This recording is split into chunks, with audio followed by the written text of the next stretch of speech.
Gelandang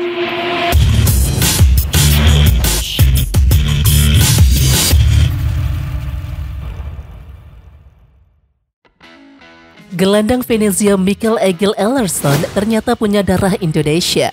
Menurut akun Instagram @football.indonesia, Mikael Egil Ellarsson memiliki darah Indonesia dari sang ibu. Mikael Egil Ellarsson gelandang Venezia saat ini yang satu tim dengan Ce'icis.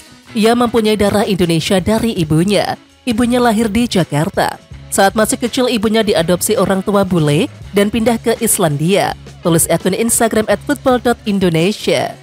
Lantas, apakah pelatih timnas Indonesia Sintayong tertarik untuk merekomendasikan Mikael Egil Ellarsson kepada PSSI untuk menaturalisasinya menjadi warga negara Indonesia atau WNI? Jawabannya, Sintayong tak akan bisa merekomendasikan pemain yang satu ini. Sebab sejak 10 Agustus 2021, Mikael Egil Ellarsson membela timnas Islandia senior.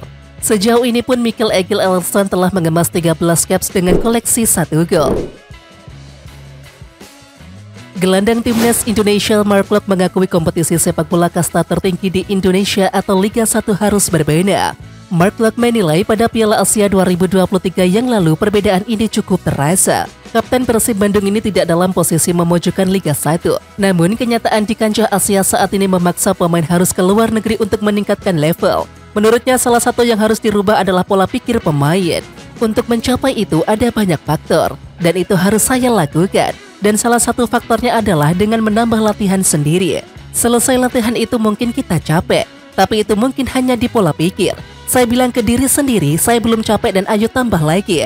Nanti akan naik sendiri untuk fisik, ujar Mark Klok. Ivar Jenner tampil pada laga lanjutan Eerste Divisi antara Young Utrecht versus Jong AZ di Zuidenbach Sport Complex Utrecht Selasa 13 Februari 2024 dini hari waktu Indonesia Barat. Pada laga tersebut, Ivar Jenner tampil sebagai gelandang tengah dalam formasi 4-3-3. Sayang, penampilan Ivar Jenner tidak bisa membantu timnya meraih kemenangan. Pasalnya, Young Utrecht kalah 1-2 pada laga pekan ini. Tentu catatan ini memperpanjang rekor negatif Young Utrecht di Eerste Divisi. Kekalahan ini membuat Young Utrecht tetap berada di posisi ke-17 dengan mengemas 20 poin dari 25 pertandingan. Sementara itu, Ivar Jenner tampil penuh dalam pertandingan ini dengan mengantongi 1 kartu kuning. Sandy Walsh berbicara tentang sosok Sintayong di timnas Indonesia. Menurutnya pelatih berusia 53 tahun tersebut adalah sosok yang cukuplah hebat. Selain itu, beberapa kali Sintayong mencairkan suasana dengan sikapnya yang lucu. Menurutnya sosok Sin juga memberikan banyak bantuan terutama agar dia bisa segera beradaptasi dengan gaya bermain timnas Indonesia. Terkait Piala Asia yang lalu, Sandy Walsh menilai skuad Garuda mendapatkan banyak pelajaran. Pasalnya mereka bertemu 3 tim kuat di ajang tersebut. Irak, Jepang, dan Australia adalah level yang harus kita kejar perlahan dan semoga suatu saat bisa terjadi, ujarnya. Sintayong dan timnas Indonesia ternyata dipantau jurnalis asal Cina yang bernama Ho Diuhua. Ia bahkan memiliki saran kepada timnas Vietnam untuk menumbangkan timnas Indonesia di 2 laga kualifikasi Piala Dunia 2026. Menurut Ho Diuhua, Vietnam bisa menumbangkan timnas Indonesia jika mengandalkan pemain-pemain senior. Sebelumnya saat kalah 0-1 dari timnas Indonesia di Piala Asia 2023, Vietnam tak bisa mengandalkan sejumlah personel andalannya karena cedera. Fakta kekalahan timnas Vietnam 0-1 dari timnas Indonesia sungguh sangat disayangkan. Pelatih Philippe Thusset menggunakan pemain-pemain yang minim pengalaman untuk bermain di laga penting, kata Ho Diuhua dikutip dari The Tau 247. Bergabungnya Pratama Arhan ke Suwon FC dianggap menjadi salah satu strategi marketing untuk menaikkan followers di media sosial. Namun, dengan tegas pelatih Suwon FC Kim Eun-jung membantah dugaan tersebut karena ada alasan mengapa timnya memilih mendatangkan Pratama Arhan dari Tokyo Verdy. Ilik tidak pernah rekrut pemain karena marketing, kata Kim Eun-jung di Jakarta Selasa 13 Februari 2024. Pelatih berusia 44 tahun tersebut mengatakan Pratama Arhan punya potensi besar jika terus diasah. Hal itu dibuktikan pemain itu menjadi skuad utama timnas Indonesia. Komentator ESPN untuk tayangan Eredivisie Kees Kwakman merangkum seluruh keseruan pertandingan Eredivisie. Sementara itu pemain terbaik pekan ini bagi komentator ESPN tersebut adalah rekan setim Tom Hayat di LC Heerenveen, Pelle van Amersfoort. Namun, Kees Kwakman tak melupakan jasa gelandang SC Heerenveen dalam kemenangan bersejarah tersebut. Kees Kwakman memuji setinggi langit penampilan Tom Haye di lini tengah SC Heerenveen saat jumpa Ajax. Kees Kwakman menyebut bahwa Tom Haye adalah salah satu pemain terbaik SC Heerenveen. Komentator ESPN untuk pertandingan Liga Belanda itu menyebut bahwa SC Heerenveen itu bisa mendapatkan uang lebih banyak jika mau menjual Tom Haye di bursa transfer mendadak. Bek timnas Indonesia Sandy Walsh mengakui skuad Garuda mulai bermain seperti tim-tim Eropa. Menurutnya, saat ini di Eropa mereka lebih bermain secara tim dan aspek taktikal jadi kunci utama. Menariknya, ada anomali saat dia bermain bersama timnas Indonesia. Skuad Garuda di bawah komando Sintayong sukses menunjukkan permainan taktikal yang cukup rapi di Piala Asia. Bahkan perbedaan dengan permainan tim Eropa cukup tipis meski memang butuh waktu untuk berkembang. Tapi sepak bola Asia cukup mengejutkan saya terutama di timnas. Bagaimana kita bermain taktikal jadi tidak banyak perbedaan, tegas Sandy Walsh. Sandy melanjutkan, sepak bola Asia rata-rata bermain cepat dan berusaha untuk segera menembus pertahanan lawan. Saat di Eropa permainan lebih taktikal dan hati-hati dengan tidak terus-menerus memberikan serangan. Sandy Walsh berharap Marcelino Ferdinand bisa segera promosi ke kasta tertinggi Liga Belgia. Bek berusia 28 tahun ini berharap duel antara pemain skuad Garuda bisa kembali terjadi. Tepatnya, saat tim Marcelino Ferdinand bisa promosi ke kasta tertinggi dan sama-sama berada di Jupiler Pro League. Hal tersebut bukan mustahil, karena Denze ada di posisi kedua klasemen sementara dan juga berpeluang besar untuk promosi. Menurutnya, saat momen tersebut terjadi dia akan bekerja keras agar bisa mengalahkan Marcelino Ferdinand. Bek timnas Indonesia Sandy Walsh sudah menunggu Tom Haye untuk bergabung ke skuad Garuda.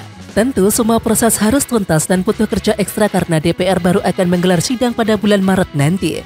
Sandy Walsh bahkan ingin segera mengobrol dengan pemain SC Heerenveen tersebut saat mereka dipanggil ke skuad Garuda nanti. Menurutnya, hadirnya Tom Haye bisa memberikan warna baru di timnas Indonesia. Pemain Kevin McLean ini menilai The Professor adalah sosok yang krusial di dalam tim. Apalagi, dia merupakan jenderal lapangan tengah bagi Heerenveen. Timnas U23 Indonesia akan memboyong 26 pemain pada pemusatan latihan atau TC di Dubai, Uni Emirat Arab. Rencananya, Timnas U23 Indonesia mulai melakoni TC di Dubai pada 31 Maret 2024. Agenda TC Timnas U23 Indonesia ini merupakan bagian dari persiapan menatap Piala Asia U23 2024 di Qatar. Timnas U23 Indonesia yang tergabung di grup A Piala Asia U23 2024 akan bersua dengan Qatar, Australia dan juga Yordania. Berdasarkan jadwal Timnas U23 Indonesia membuka laga grup A Piala Asia U23 2024 dengan melawan Qatar. Dilanjutkan bertemu dengan Australia, kemudian perjalanan di fase grup ditutup pertandingan kontra Yordania. Timnas U23 Indonesia akan melakoni 3 pertandingan uji coba untuk menatap Piala Asia U23 2024 di Qatar yang mulai bergulir pada tanggal 15 April hingga 3 Mei 2024. Rencananya lawan Timnas U23 Indonesia tersebut berasal dari Timur Tengah. Namun, identitas negara yang tengah dinegosiasi itu masih dirahasiakan. Ya, yang sudah kami bicarakan itu ada 3 tim dari Timur Tengah semuanya, ucap Ketua Badan Tim Nasional atau BTN Sumarji. Saya tidak bisa sebutkan dulu, karena masih negosiasi, sambung Sumarji. Manajer Timnas U23 Indonesia Sumarji memastikan semua klub Liga 1 2023-2024 rela melepas pemainnya ke Timnas U23 Indonesia untuk melakoni TC tersebut. Sebelumnya PSSI sudah berkomunikasi dengan klub-klub di Liga 1 2023-2024 perihal meminta izin membawa pemainnya untuk TC bersama Timnas U23 Indonesia. Sumarji senang rupanya semua klub Liga 1 2023-2024 sepakat mendukung penuh perjuangan Timnas U23 Indonesia yang akan bermain di Piala Asia U23 2024. Beberapa pemain Timnas U23 Indonesia berkarir di luar negeri, yakni Elkan Bagot, Iver Jenner, Justin Hubner, Ravel Strike, Pratama Arhan dan juga Marcelino Ferdinand. Sumarji mengakui bahwa Timnas U23 Indonesia membutuhkan jasa mereka. Namun klub-klub itu tentu saja punya hak untuk melarang pemainnya ke Timnas U23 Indonesia. Sebab Piala Asia U23 2024 bukan agenda FIFA. Selain itu pada April mendatang kompetisi di luar negeri sudah mau berakhir. Klub-klub tentu saja mau mempertahankan pemainnya agar bisa membawa timnya mengakhiri kompetisi sebaik mungkin. Pelatih Timnas U23 Indonesia Sinteyong tidak akan memanggil 3 pemain dalam satu klub Liga 1 2023-2024, yakni untuk membela skuad Garuda Muda. Hal ini disampaikan secara langsung oleh manajer Timnas Indonesia Sumarji. Sumarji mengaku bahwa ia sudah melihat daftar pemain yang akan dipanggil Sinteyong ke Timnas U23 Indonesia.